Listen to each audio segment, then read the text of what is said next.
मित्रों नमस्कार, आप हैं बसंत गुरु जी के साथ। आइए आज समझते हैं एक छोटी सी बात जो जीवन में बड़ी महत्व रखता है। वो कौन सी छोटी सी बात है मित्रों? वो बात ये है कि हम अपना मूल्य नहीं समझ पाने के कारण हम दूसरों की नज़र में अपना मूल्य स्थापित करने की कोशिश में लग जाते हैं और दूसरा व्यक्ति के सामने में हम अपने मूल्य को बढ़ा चढ़ा करके रखने के कारण मेरा अवमूल्यन हो जाता है। मेरा जो मूल्य था वो भी घट जाता है, वो अवमूल्यन में बदल जाता है। फिर हम जीवन में बड़ी फजीहत महसूस करते हैं। एक छोटी सी घटना मैं आपको बताना चाहता हूँ कि हम गलत जगह पर कैसे अपने आप को सही साबित करने की कोशिश करने के चक्कर में हम जीरो हो जाते हैं। समाज की एक बैठक था।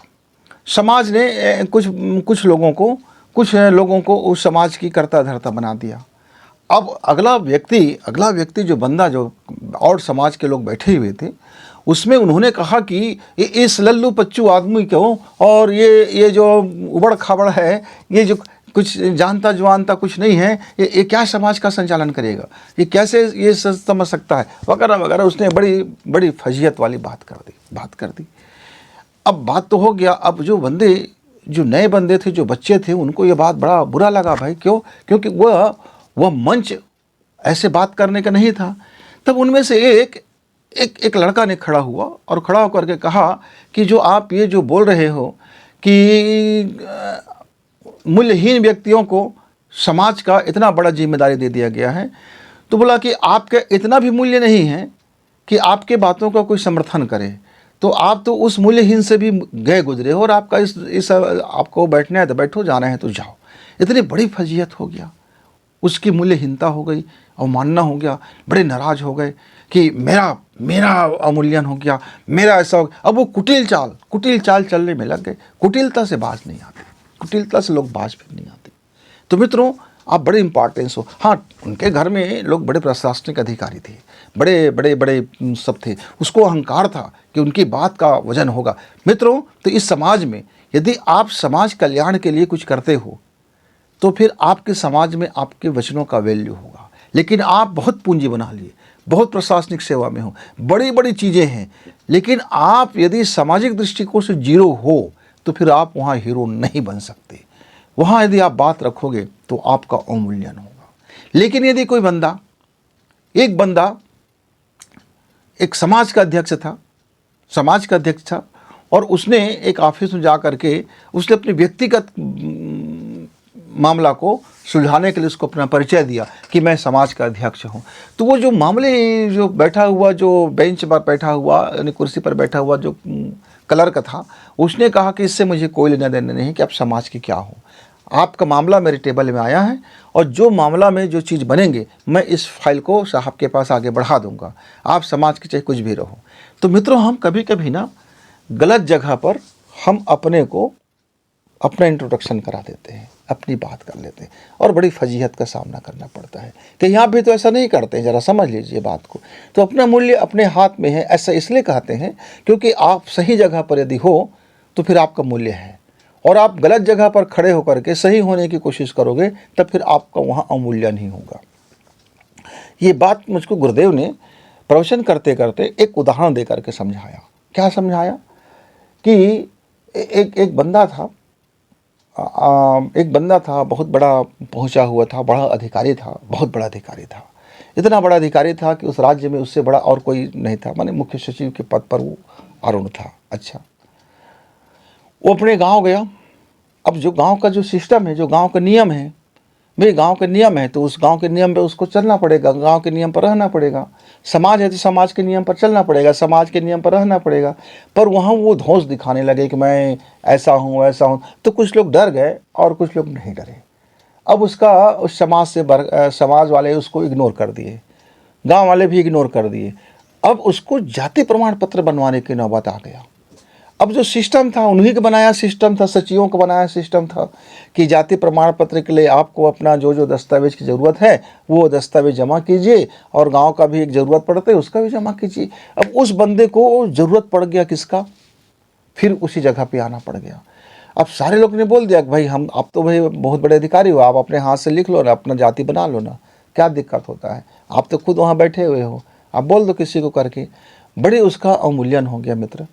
तो उस बंदे को बहुत गुस्सा आया, चिढ़ आया, उसने धमकी दे डाली कि मैं सरपंच बदल दूंगा, पटवारी बदल दूंगा, तहसीलदार बदल दूंगा। बोले कि आप सब बदल देना, सब अपने हिसाब से ले आना, लेकिन आपके उस जन्म प्रमाण पत्र में तो उसका ही साइन से आपका जन्म होगा, आपके आधार के लिए आपका पता में तो उसी छोटे से बंदे का ही हस्ताक्षर होगा। आप बाद में बड़े बन गए हो।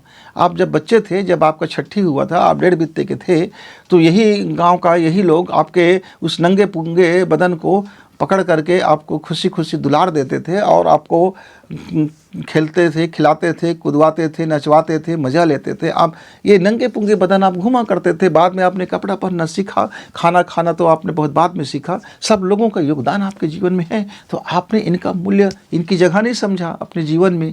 आपने अपने जीवन में इनको जगह नहीं दिया। अब ये लोग अपने जीवन में आपको जगह नहीं दे रहा है, आप गलत जगह पर फिर आपको अपने को आप जब आकर के साबित करोगे तो फिर मुंह की खानी पड़ेगी, चाहे आपका कोई भी हो, चाहे कुछ भी हो, कुछ भी हो। तो मित्रों, ये बात मुझको उस समय समझ नहीं आया कि गुरुदेव ने जो बात कही है बड़ा मुसीबत वाली बात है। तो हम अपने जीवन में कई बार देखते हैं कि यदि मैं अपनी जगह पर हूं तो मेरा मूल्य है, लेकिन मैं दूसरे की जगह को अपनी जगह साबित करने की कोशिश करूंगा तो मेरा अवमूल्यन है। मैं एक ऑफिस गया, छोटा सा काम था, एप्लीकेशन दिया और मैं जैसे उस ऑफिस में गया तो वहाँ का जो अधिकारी था वो कहीं से वो जानता था, तो उसने सम्मान देने के लिए कहा कि बैठिए ना, बैठिए, आप भी बैठिए, खड़े क्यों हैं, बैठिए। मैं बोला ठीक है, मैं अभी अभ्यर्थी हूँ, प्रार्थी हूँ, तो मैं आपके समकक्ष बैठ करके कि मैं आपको कहूँ कि मेरी आवेदन है, आप इसको स्वीकार करो, अच्छा नहीं लगता, मेरी जगह यहीं पर ठीक है। उसने फिर कहा कि नहीं, अब ठीक है, मैं समझ गया, मैं आपका आवेदन ले लिया, आप बैठिए, आप चाय पानी पी के जाएंगे, आपके आवेदनों पर भी विचार किया जाएगा, सिस्टम में जो होगा उसके हिसाब से सब देखा जाएगा। उसके आग्रह करने पर मैं बैठ गया। उसके बाद उसका उच्च अधिकारी पहुंच गए, उससे भी और बड़े लेवल का अधिकारी, उसको भी अपनी जगह पे खड़ा होना पड़ा सम्मान के लिए, मैं भी खड़ा हुआ सम्मान के लिए।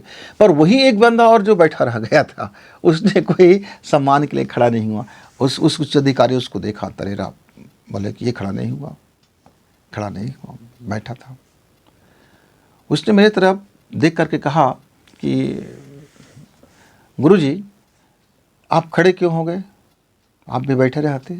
मैं बोला आप भी बैठे रहते, मतलब क्या है। भाई उस बंदे को लगा होगा कि उसका उठना यहाँ कोई वाजिब नहीं है, उसे नहीं उठा। उसकी नज़र में आपको वो जानता भी नहीं है कौन है करके, तो आपको सम्मान कैसे देगा वो।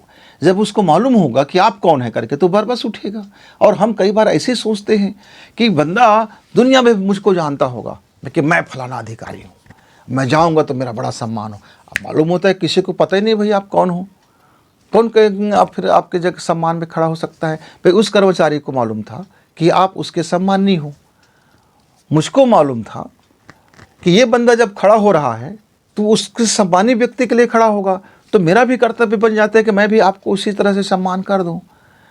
तो ये अपने अपने मूल्यों को समझने की बात है। आप जगह पर रहते तो आपका मूल्य होता, अभी उस बंदे पर है तो उसके मूल्य है। आप खेत में जा कर के किसान से जा कर के कहोगे कि भैया मैं कलेक्टर साहब आया हुआ हूँ, मेरे लिए इस एक सोफ़ा की व्यवस्था करो, तो फिर वहाँ तो गलत हो जाएगा। फिर वहाँ किसान है तो किसान के तरीके से आपको अपना मूल्य समझना होगा। किसान की जगह आप नहीं ले सकते, आपकी जगह किसान नहीं ले सकता। हम कई बार गलत जगह पर अपना मूल्य को आकलन करते हैं, हम मूल्य ढूंढते रहते हैं कि मेरा क्या वैल्यू, मेरा क्या औकात। अब बारात में देखते होंगे कुछ बाराती खूब धूम मचाते हैं, खूब हो हल्ला करते हैं, और उसके बाद लड़का पक्ष से कहते हैं कि भाई आप बारात वापस चलो, मेरा जबान का कोई मूल्य नहीं हुआ, मेरा अपमान हो गया। तो लड़के वाले भी कहते हैं आप शांति से रहते तो आपका मूल्य होता, आप ही घर चले जाओ। तो आप बताइए मूल्यहीनता किसका हुआ? क्या लड़की पक्ष वाले का हुआ या उस वर पक्ष वाले का हुआ? आपने अपनी गरिमा अपने हाथों स्वयं बेच दी। हम एक बहुत छोटे परिवार में बारात में गए हुए थे, एक छोटी घटना बता रहा हूँ। बहुत मामूली परिवार था, उनके पास कोई ऐसा धन दौलत की व्यवस्था नहीं था। सामाजिक रीति से जो भी उनके पास जो जो रोटियां था और जो थोड़ी सी बहुत एक दो बिस्किट का नाश्ता था, उस परिवार के लिए बड़ा बड़ा बड़ा खर्च था। लेकिन जो बारात गया था उसके लिए तो वो कोई खर्च ही नहीं था। लड़के वाले ने बड़े गुस्सा हो गए, आग बबूला हो गए। बोले कि ये क्या हमारा तौहीन हो गया, खाने में रंग ढंग नहीं है, नाश्ता में रंग ढंग नहीं है, दरी तक बैठने के लिए नहीं है, कहाँ से चटाई आ गया है। एक जो पटसन का बुना हुआ, हाथ से बुना हुआ बनाया हुआ एक ऐसा चार चार चटाई था जिसको ला के बिछा दिया गया, और एक लोटे में एक गिलास में पानी की व्यवस्था, एक छोटी सी गुड़ का व्यवस्था। मतलब उस लड़के वाले को लगा कि मेरे हमारा मूल्य ख़त्म हो गया। मैंने उनको समझाया, देखो तुम्हारा मूल्य जस का तस है, तुम्हारे मूल्य में कोई फ़र्क नहीं है। तुम शांति से शादी कर लो, लड़की को अपना लो, इस घर की व्यवस्था को अपना लो, इस व्यक्ति की जो व्यवस्था है उसको अपना लो, प्रेम पूर्वक अपना लो, तो तुम्हारा मूल्य और बढ़ जाएगा। तुम बड़े आदमी हो ना, तुम धनपति हो ना, थोड़ी समझदारी कर लो। थोड़ा समझदारी कर लेंगे यदि आप थोड़ा सा अपने उदारता दिखा दोगे तो आपका मूल्य तो और बढ़ेगा। आप सही जगह पर हो अपना मूल्य स्थापित करने के लिए। लेकिन आपने अपनी ढिंढोरा पीटा, तो उस बंदे का जो हैसियत है, उसके अनुसार से उसकी जो समझ है, उसकी जो सोच है, उसके हिसाब से उसने व्यवस्था की है। उसने करने उनके पास पूंजी है, मतलब उनके पास समझ नहीं होगा, उनके बोला समझ भी है, मतलब उनके पास सोच नहीं होगा, मतलब उनके पास सोच भी है, मतलब उनके पास ज्ञान नहीं होगा, उसका बोला ज्ञान भी है, मतलब उनके पास सभ्यता नहीं होगा, तो उससे चुप हो गए। तो भैया आप अपनी जगह पर हो, शांत रहने से आपका मूल्य बढ़ेगा। बाद में लड़की वालों से मैंने पूछा, शादी के कार्यक्रम चल रहा था, सिंदूर वगैरह सब हो गया, फेरा वगैरह हो गया, विदाई से पहले कुछ खाली जगह मिलता है। तो उस लड़की वाले ने आया मेरे पास, बोला गुरुजी आपने मेरी आंखें खोल दी। मैं बोला क्या हो गया भाई? बोले कि आज तो शादी होने से रहा, आज तो बिल्कुल नहीं होता, क्योंकि मैंने जिनको जिम्मेदारी दिया था उन्होंने बड़ी जिम्मेदारी में लापरवाही कर दिया, और मेरे समधियों का, मेरे बारातियों का बड़ा अपमान कर दिया, बड़ा खाना पीना सब में बहुत खराबी कर दिया। पैसा तो था मेरे पास, उतना नहीं था कि मैं इतना गरीब नहीं था, लेकिन मेरा व्यवस्थापक बड़ा बेइज्जती कर दिया मेरा। मैं बोला कोई बात नहीं, समधी बने हो, एक दूसरे का सुख दुख दोनों का साथ साथ है, इसको आप भी समझना, वो भी समझे। तो मित्रों, हम जीवन में कई बार अपने तरफ से सही रहते हैं, पर चीखने चिल्लाने से वो सही नहीं हो सकता। शांति से, समझौता से यदि हम काम लेते हैं तो गलत भी सही हो जाता है। फिर गलत को सही करने में वक्त नहीं लगता। तो कई बार हम लोग अपना जो पोजीशन है, हम बड़ी बौखलाहट में कुछ का कुछ कर बैठते हैं, और ऐसा नहीं है कि हमसे नहीं होता, हमसे भी होता है। समझदारी बाद में विकसित होता है ना। मैं जितनी सारी बातें बता रहा हूँ, जीवन में जब कुछ घटनाएं आती है, उस घटनाओं से हमें कुछ सबक मिलता है, उस घटनाओं में कुछ दर्द होता है, कुछ पीड़ाएं होती है, तो उनको हम समझने की और जीवन में धारण करने की छोटी छोटी कोशिश करते हैं। केवल धर्मशास्त्रों से ज्ञान नहीं मिलता मित्रों, केवल एजुकेशन से ज्ञान नहीं मिलता मित्रों, केवल आपका समझ होने से ज्ञान नहीं मिलता, केवल आपके धार्मिक होने से ज्ञान नहीं मिलता, केवल आपके मंत्र सिद्धि का लेने से ज्ञान नहीं मिलता। जीवन के ज्ञान छोटी छोटी जीवन के इन तमाम घटनाओं पर रहता है। तो अपना मूल्य सही जगह पर होता है, सही जगह पर होता है। अब मान लीजिए एक महात्मा आया, एक महात्मा ने कहा कि मेरा इस गांव में कोई कदर नहीं है, कोई कदरदान नहीं है। क्यों भाई? आपके ऊंचे हुए जितना महात्मा हो, उस लेवल का यहाँ कोई आदमी नहीं था, तो आपको शांतिपूर्वक तो रहना पड़ेगा भाई। आपका सही जगह नहीं है, पर आप उस जगह पे आ गए हो।